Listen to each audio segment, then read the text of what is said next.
आपलं कुटुंब सुखी होतं एकमेकांच्या सहकार्याने. उत्तम संस्कार, चांगल्या सवयी आणि शिस्तबद्ध कामांमुळे आपलं जगणं सुरळीत होतं. आपण न्यूजपेपर शेल्फमध्ये, वह्या पुस्तकं दप्तरात, कपडे वॉर्डरोबमध्ये आणि भाजी फ्रीजमध्ये ठेवतो. या सगळ्या गोष्टी आपण एकत्रितपणे जर फ्रीजमध्ये ठेवल्या तर काय होईल?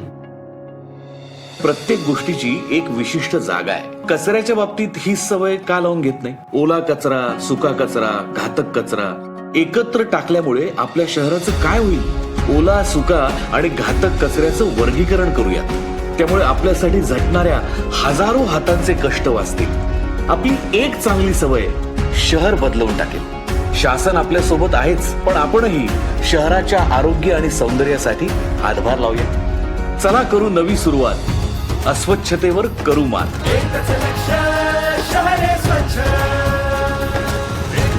स्वच्छ महाराष्ट्र अभियान, नागरिक नगर विकास विभाग. रुजवू संस्कृती स्वच्छतेची.